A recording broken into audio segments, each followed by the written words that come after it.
people have time to join. That people have time to join today, the Native Wellness Power Hour. I was just like, I am so happy to be here today.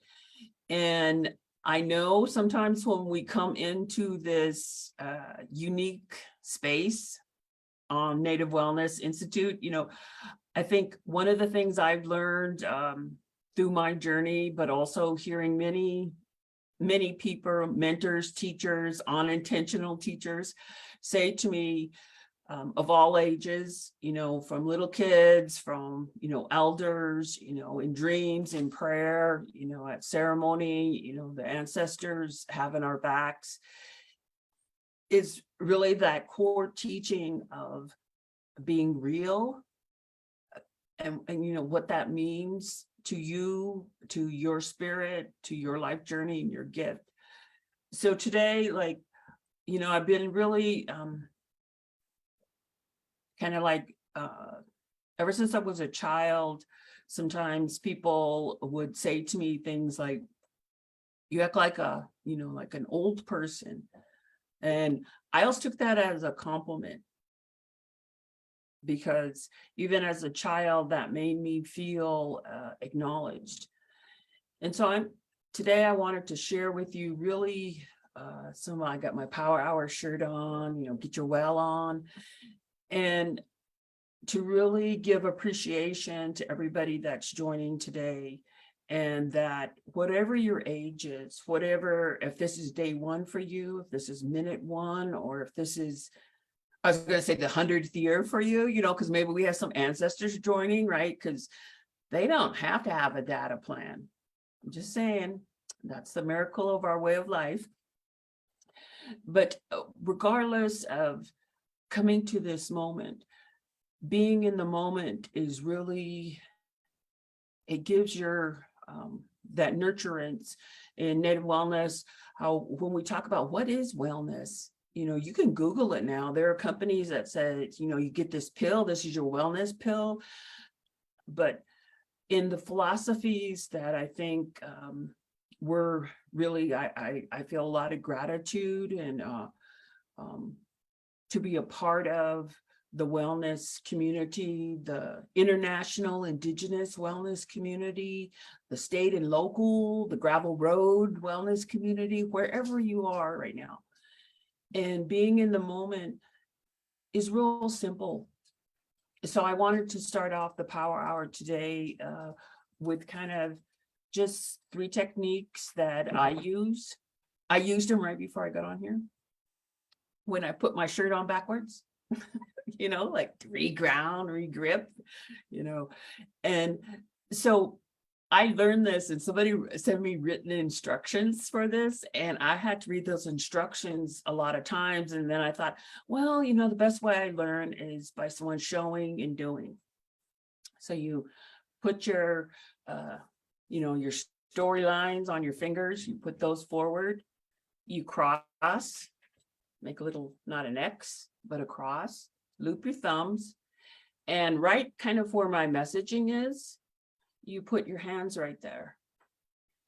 And you merely just give yourself some taps, light taps on your chest, and you breathe in through your nose through the count of 4, or, whatever you want to do, 4 bars of a song, or, well, not that long, you might, pass out. No passing out.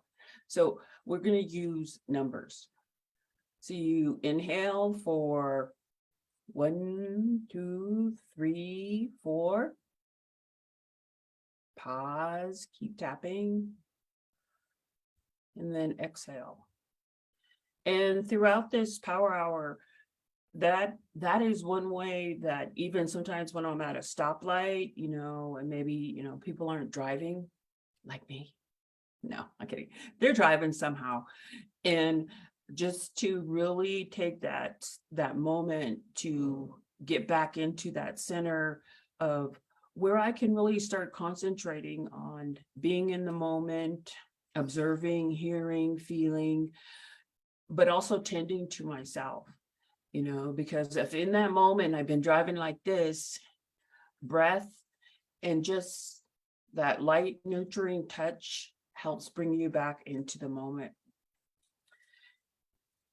And then there's also, because we do live in this world of, I haven't decided how to name the relative called the internet, but I'll take any suggestions in the chat. Sometimes it's the miracle web when it's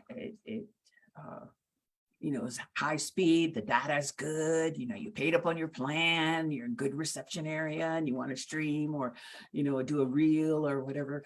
Like, it's the good cousin, but also because we are humans, one of the things that we are all going through, no matter what, is as a human being interaction with technology, is to give your eyeballs literally a break. And sometimes it's just, to the count of 20, not while you're driving or operating a spaceship or heavy machinery or a time machine or anything like that, or building a fire or have a lit object in your hand, chainsaw or anything like that. But really, when you're engaging with technology and you've been on there quite a bit, or, maybe that's your job, that's my job. Prior to the pandemic, I was on this, I was in this world, kind of skulking around, doing work and stuff. So, but to really be mindful of what you're asking of your vision in the moment. So sometimes it just feels good to, give yourself that 20-second break, or even, consciously tell yourself, I'm just going to close my eyes, to the count of 5 or 4, but really practice in the moment. And then not to forget that all those things, our whole body operates as a system, and so as we're going through our day, maybe you're having to sit a lot or even stand, or you're in a bank line, maybe you're in some line, there's a lot of, right now in human society, you can find a line anywhere. Like it's, or, on some sides of the border, they call it the queue instead of a line, in some parts of the world, but that you line up and maybe you just need to stay in the moment, remember why you're there, not maybe even start filtering out noise. So if you wiggle your toes in your shoes, or maybe so you got them slippers, maybe you got your bedroom socks on, I don't know, because in this world, in this little box, your image, so I have real shoes and socks on. So right now I'm wiggling my toes to get me in the moment. And when I first,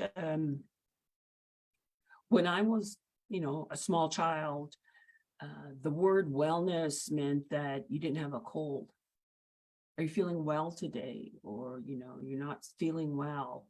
That used to be an expression that I would hear a lot when I was a child, and sometimes was written on my excuse notes.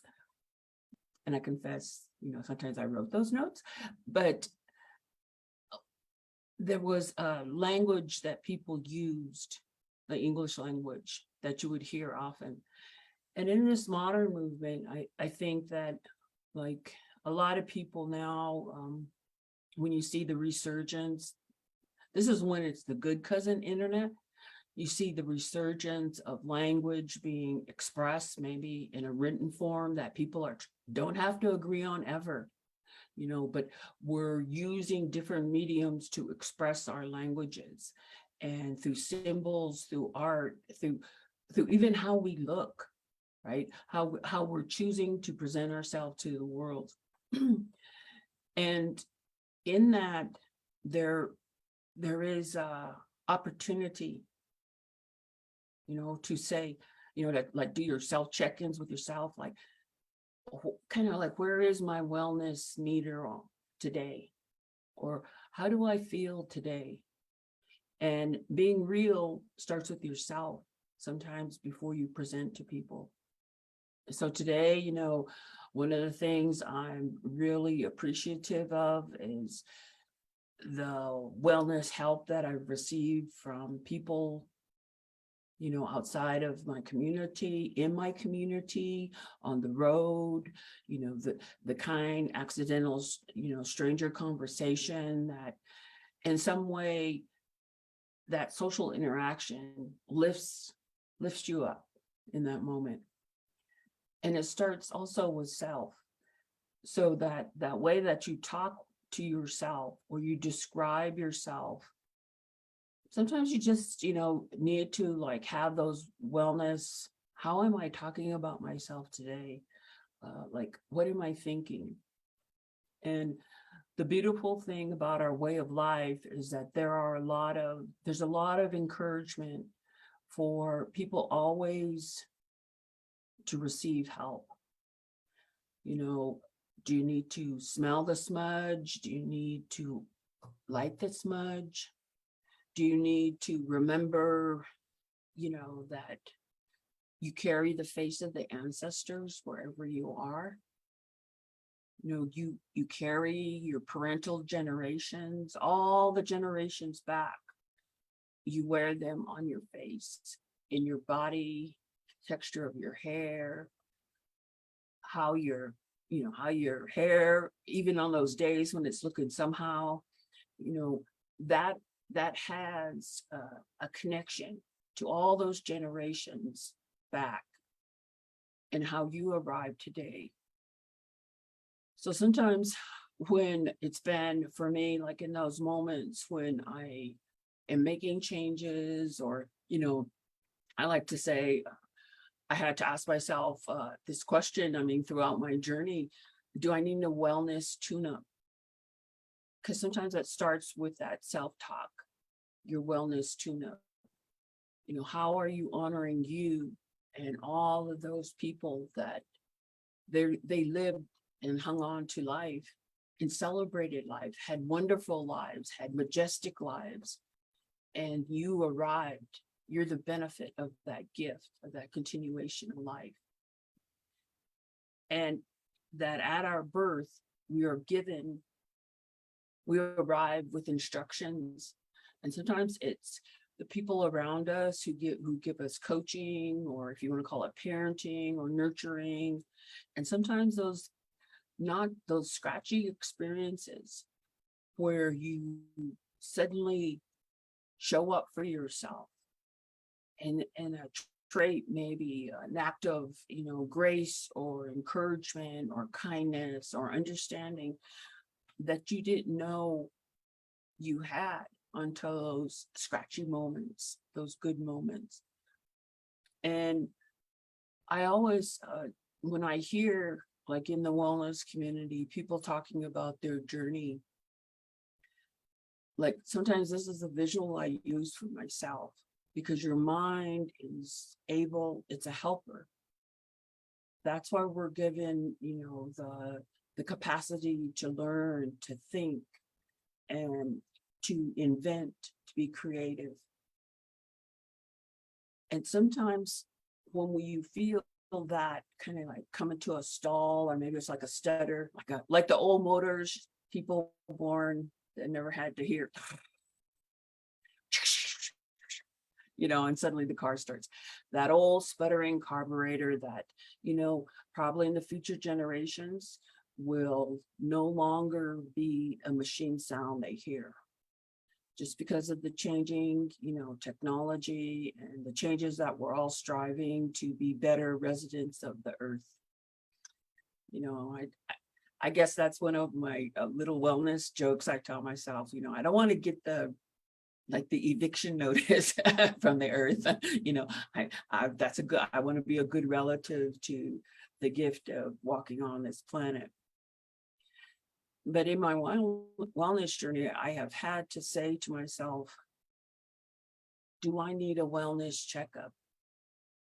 And that's where I think my cultural will, my cultural birth, my DNA meets what's happening now all across the world, but all across in the indigenous world, the indigenous environment, is our ancestors didn't have to ask that question. So sometimes it may feel like the things that are coming up now and the voices that are being released, maybe the pace of, the nanosecond, 0.0 seconds, of engagement, that may feel like a lot. And like there's like a whole, kind of like, you got to get out your magic bracelets and put them on to a bounty of information that we're receiving now as Indigenous people. And so in wellness, sometimes I use that question on my journey. Do I need a wellness checkup? Check it. And if you have put something to the side that you came to an awareness and through your own free will, you decide to change your life for things that weren't working for you, or not to pass on to people that you engage with. Those are moments of where, as the living generation, we are getting a clearer vision through being who we are, through being Native people, Indigenous people on this wellness journey, through being the, whatever, from whatever family, community, nation or nations that you have come together to make you, wherever you come from. That really is the privilege of the living generation, that a different type of choice has been put before us. In many instances, sometimes there's 10 choices, sometimes there's 20. So really to have those techniques that you kind of carry all the time with you, the breathing techniques, the wiggling of the toes, the honoring that there is a way to stay balanced in today's world,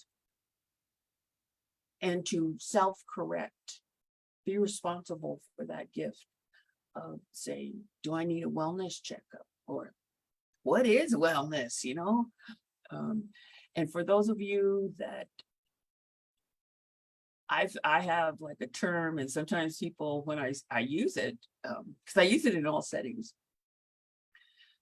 when I see things that could be wellness threatening, and behavior or talk, or something, I just say, I don't want to go or live that naughty way. That's the expression I use in English. Or they were naughty, that naughty behavior. They're feeding the naughty. And what I really mean by that is I want to get away from that a type of thinking where you're thinking either or. And then sometimes I ask, well, what am I learning by even like acknowledging that there's behavior, there's environments, there's things that are trying to touch my life that are not well. They don't support my life energy, my prime directive to be the best, and to sweet the pea I can. I feel sometimes that is my whole life job description / however, is to, for me, my will to also meet those things, those gifts within our environments, wherever you're at. I've heard fantastical stories of some of my mentors that are now, in the spirit world, and about how they had life-changing moments, and some of them were in dire circumstances. Some of them were in the best circumstances. They chose, maybe after dedication to one way of life and success, great success, to make a change, because for them it meant that achieving that spiritual gift of our connection to the universe. to all the generations of, the buffalo, or all the generations to the winged ones, all the generations to the governors of, or, the people who take care of the water worlds, all of those, the air, that they made that decision. And I really feel that so much of what intergenerational healing or wellness is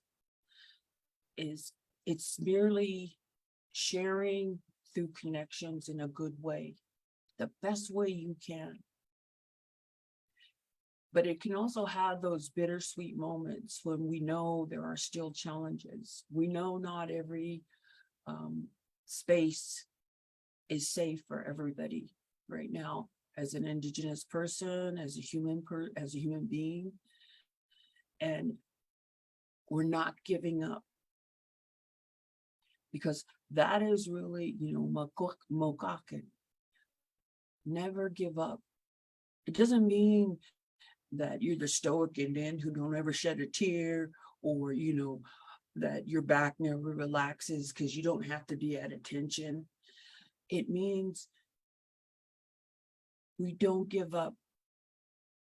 Our very life of drawing breath and being the real who we are, that is intergenerational wellness.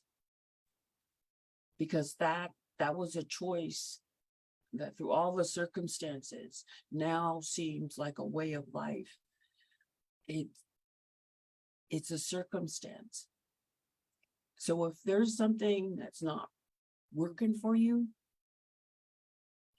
and we have the freedom through the support, I think, of the acknowledgement, the teachings of the ancestors right now, or, all the time, and the creator, that it isn't just the generations, the human generations, that have led to this moment of our existence. It's all of those things, all the creator's generations. The creator giving us all a space to exist. And we have to do our part. Early on, different people expressed this to me when I was much younger, and I knew so much, some of the harm that I had come through. I didn't want to replicate, and I didn't want to entertain it or invite it. And I was lucky to have people that were willing to share that you can change. Because it takes also that will of you. So in discussion of, I was trying to remember, so if you were born after this is like also an example of intergenerational support, compassion, celebration, and acceptance. That really, those are ways of being in the wellness movement, but also in all cultures. So there were two stories that I wanted to share today when I was talking about that. In 2002, I was invited to present in front of some of my elders, but they didn't tell me till I got there. You're the ones going to be talking about these elders. I mean, people who were ceremonial knowledge keepers. They had lived to advanced age in their communities, and they were respected. You don't age out of respect. And I want to make that clear, that English term elder can be really divisive. People do not age out of respect. And that is also something that, like, I never thought I would have to say that, but I want to make sure too that I remind myself of that. Goes back to that self-talk. But in 2002, so I arrived, they fed me. It was kind of like this edge of winter day that we're having right now, because we had some snow. And then they said, well, I invited you up here because you're going to talk to the elders today. And so I was like, kind of that Scooby-Doo moment, you know. So, so, I said, well, I am who I am, I'm real. This is who I am. I arrived who I am. I'm going to be who I am. But I'm also going to talk about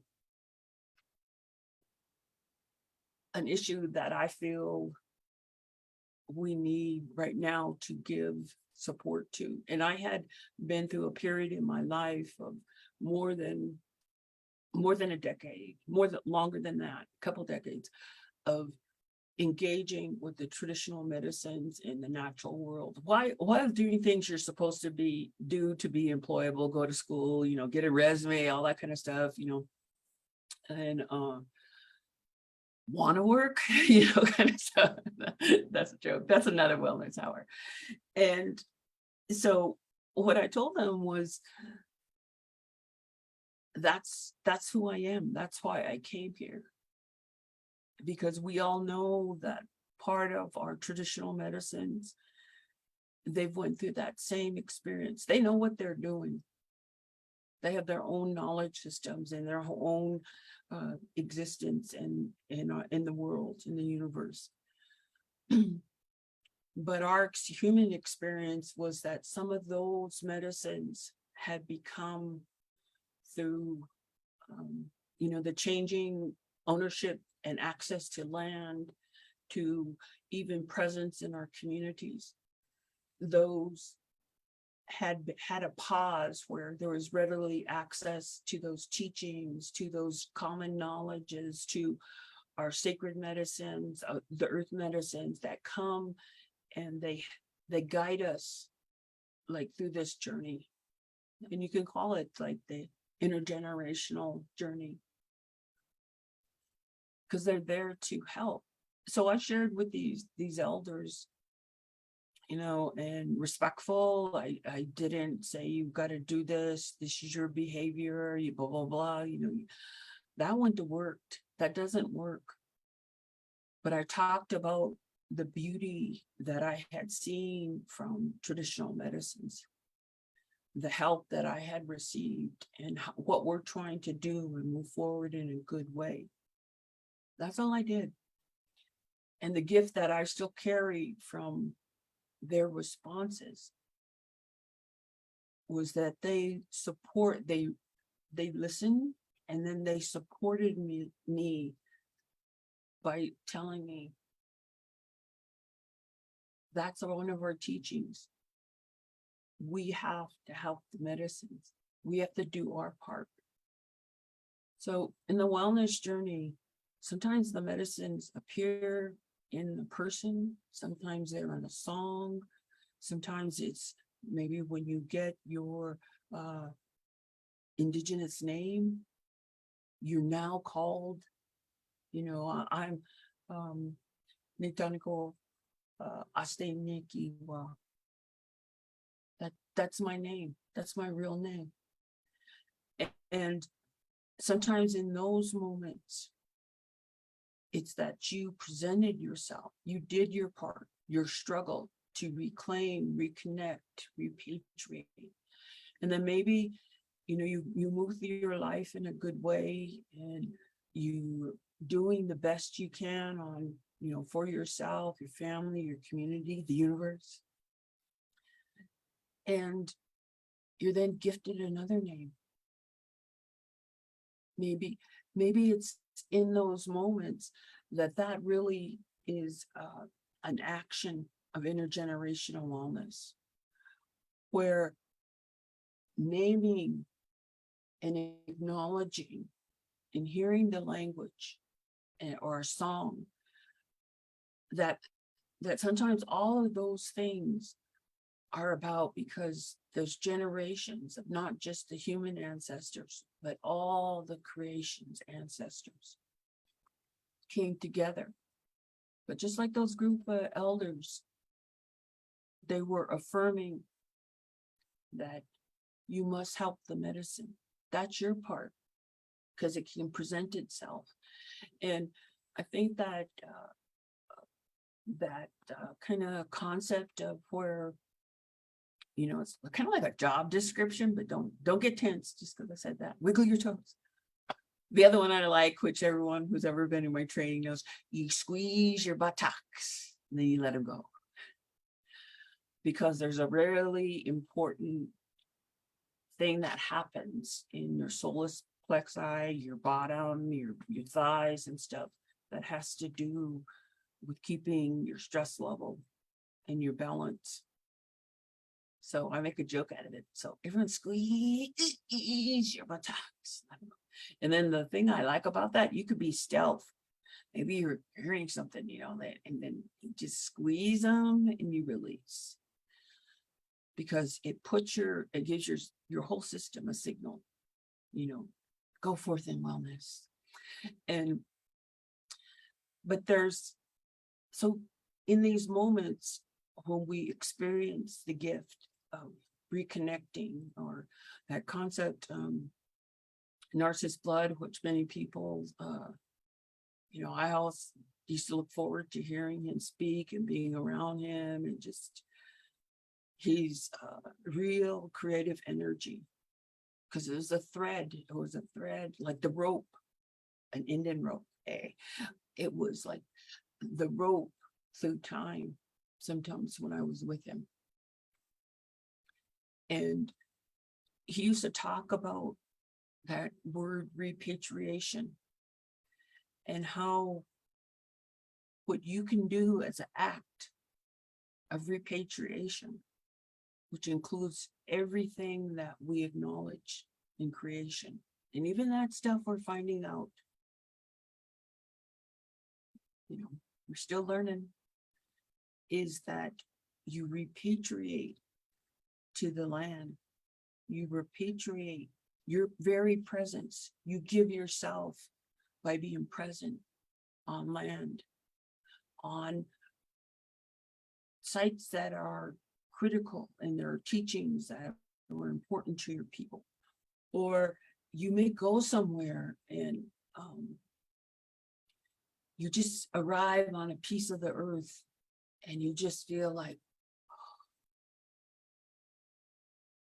I can breathe. You feel a sense of home, of realness.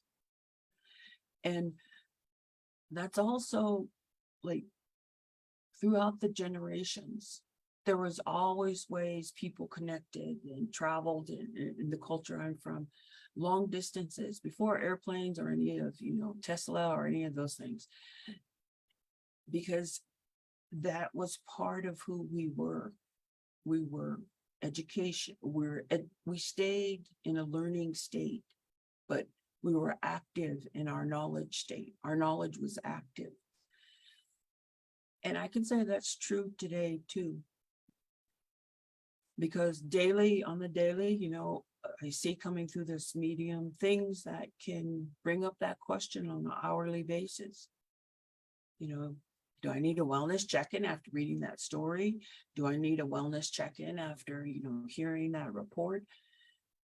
And when I was in those moments where I used traditional medicine in a place that was sacred to, or important to who I was, or I do that daily when I'm when I'm traveling on our homeland, to make those offerings, to be in that moment of real connection. That's often what I feel repatriation is. It's beyond the hashtag, I'm not minimizing, but it's beyond that hashtag land acknowledgement. There's an action. And the wellness movement and Native wellness really has that philosophy. And I think that's the power hour. There's kind of like a string through time now. It's going through its own transition as we're following that Indian rope through time, or that indigenous rope, through time, is that it's an active state of being. And in all the stuff that comes in, wellness and an intergenerational approach or using that, like kind of that lens. That's what it is. It's active. And in there, just like that job description, there's that English word that can be off-putting about responsibility.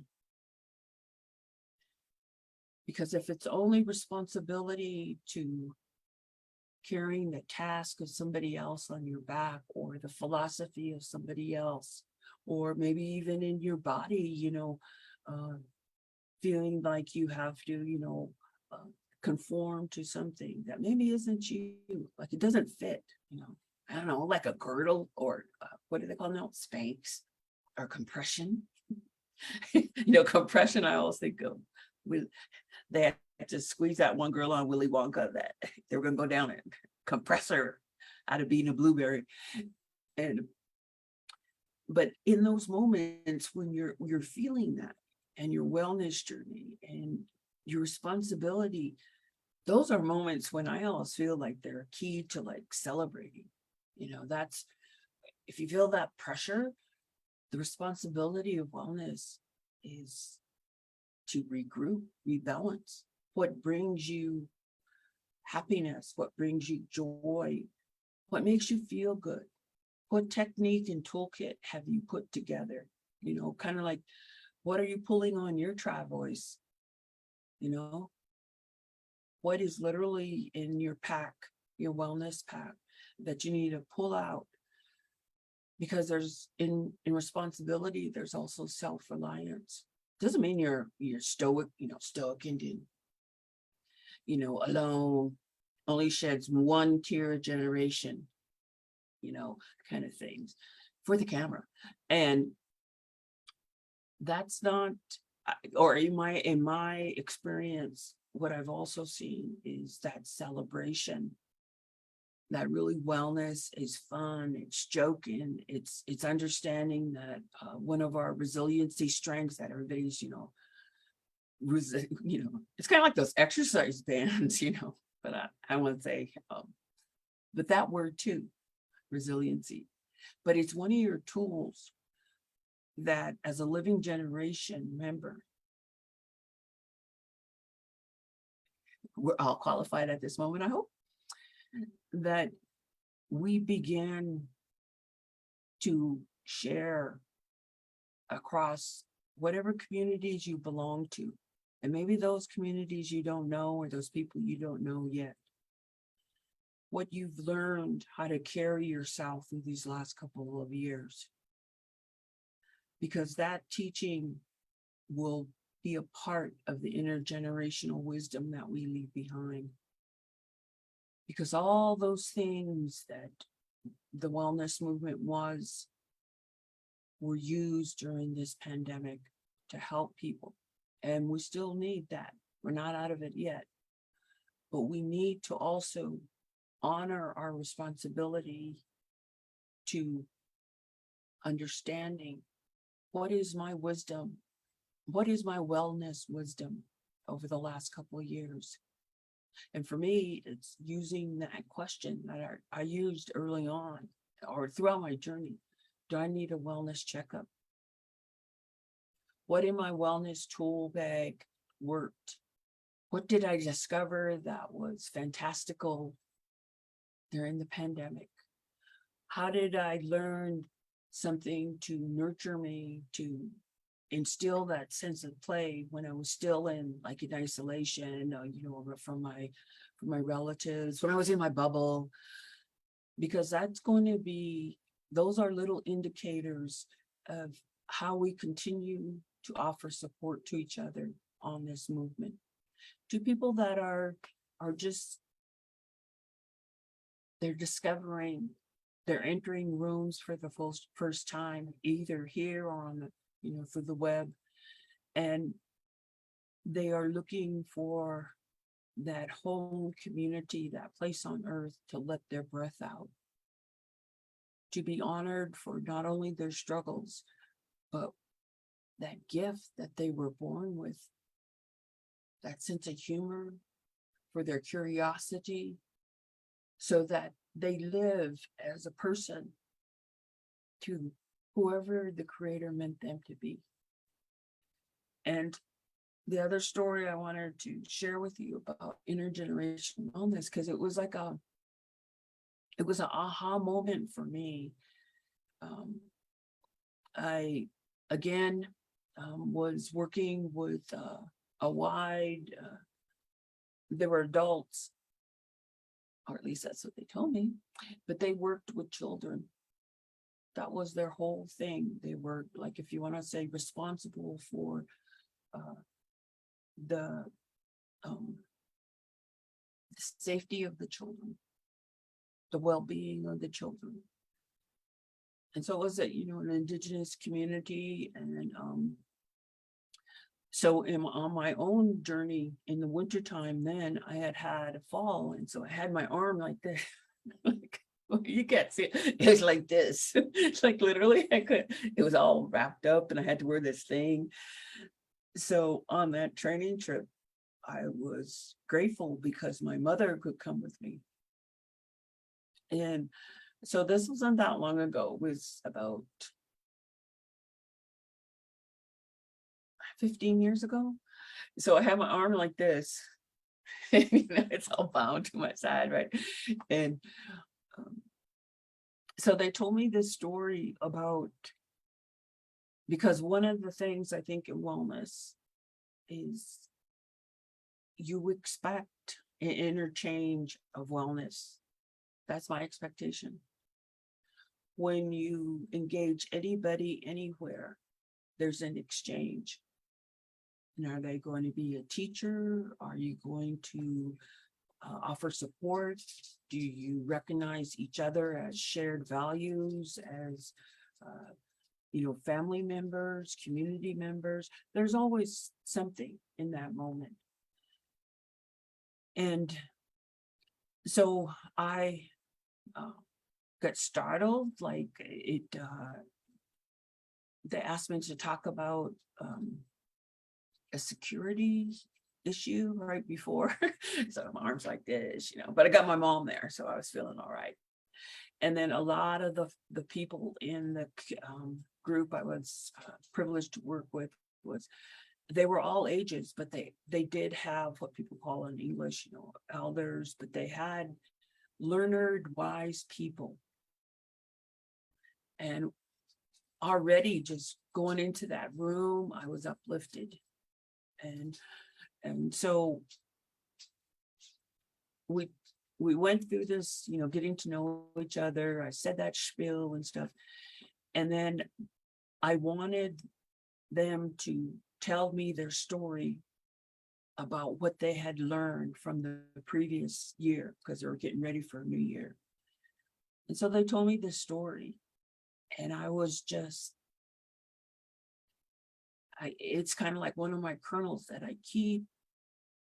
It was in a modern way. We were there in a modern place. They had spent modern means to come up with the teaching of the story. So they talked about how they, as the older generations from the children, but also mindful of all those people that are going to come after, and all those people that lived before, and all the generations from everywhere, not just the human family. So they went through this process where they brought in all these different people to say, what is their primary mission moving forward as they were changing their systems? So they came up with this, that everything they had, budgets, codes, logos, buildings, food, transportation, everything they had, personnel, cash, everything they had, all it was that the elders taught through this engagement process they went through was to make the children, to make their dreams come true. So when the elders had been, after that engagement, had presented that, they listened respectfully, they thanked people for their time and helping their community, but they said, that's our way of life. And in that moment, we all kind of had a chuckle because they realized they could have kept some of their cash because that was already their intergenerational wellness knowledge, that everything is support of people to make their dreams come true. And that's everybody, regardless of age, regardless of your experience. I feel that that is the messages that I hear coming from wellness, from the wellness community, and from all the cultures that we belong to, because it's in recognition that we each are important to the collective journey, because we each carry those gifts, those dreams we carry from all of the parts of our being, physical, emotional, intellectual, spiritual, psychic. I don't know if we need to have a larger circle now, because the indigenous way of knowing, or the wellness way of knowing, is also about acknowledging that that's a simple, keep it simple, to make their dreams come true. And I add on a part when I do my self-talk, and that includes me. That includes you. And that it isn't cut off for, 18 and under. It isn't cut off for 55 and older. It isn't cut off for 20 somethings or 35 to 45. It isn't, and none of that. It's all the generations. It's whatever part, whoever you belong to on that spectrum, or in that eternal spiral that is our existence, that it's to support. That includes supporting yourself, taking care of yourself in a good way. But, we also had a laugh about that, because sometimes it's about saying, like, oh yeah, sometimes you have to be like, you have to be your own elder, or you have to be your own wisdom keeper. You have to be your own playful self. You have to be your responsible self to keep your household. You're basically like your family of, if you want to say one at one moment. The parenting you receive, the reparenting, if you got a not so good deal the first time around, or maybe you as a parent changing the way you nurture, changing the way that you, regardless of your gender or no gender, that how you self-parent, how you reparent based upon your wellness journey. And so all of those are open to, regardless, it's not chronological age bound, is that your dreams, your aspirations, they never end. They never end. They transition, they change, your focus changes, because that's kind of like the gift of our human journey, is we're not always the infant. We're not always the person who could survive on their own, or if you want to say the self-sufficient person. We're not always that. We're not always the aged person. We're all of that, because we're inheriting all those teachings from the people and the beings that lived before us, and then the spirit beings that help us. And I think in the wellness movement, we have seen that, but intergenerationally, you hear it. You hear it when, I think in this last year, when we had, the transitioning to the spirit world, song keepers, very learned, wise people. And then now to hear the the different aged people singing those songs because they were taught, because that's their dream come true, to be singers. And everybody supporting that and carrying the next generation. So they'll have their moment when those singers singing today will transition. But they've been singing, those songs have the origins that were gifted to us. That is a true living, breathing gift, our songs. Because they come from places and we're the receptacle to share. And I've often, one of my mentors, before he went on to, he's still in wellness, but he went on to do other activities. I was in his workshop and I was like, uh-oh, like, don't leave me. But he held up this piece of paper, and I don't have a blank piece of paper right around me, but on that piece of paper was just a circle. And he said, this is where I started, and this is all you need. And I was like, that was it. No folder or no nothing, or, no bag, no t-shirt. Although, that'd be a pretty cool t-shirt for wellness if we just had a circle and that's it. You wear it around, kind of like our code. And but I've had time to reflect on that a couple decades now. And when he showed me that, and I thought, well, yeah, So then I've heard it say through different generations, how to form a circle. We're circle up. And there's all sorts of cultural expressions of what it means to circle up. To form a continuous loop of all the living human beings in that moment. An interconnection between all of us. And in those moments, that's intergenerational wellness. When he didn't, check out, he just found that his gifts were going to take him somewhere else. And that's also another piece of advice that I can hear. Is it time for you to take your gifts somewhere? I was asked that, and only I could answer that.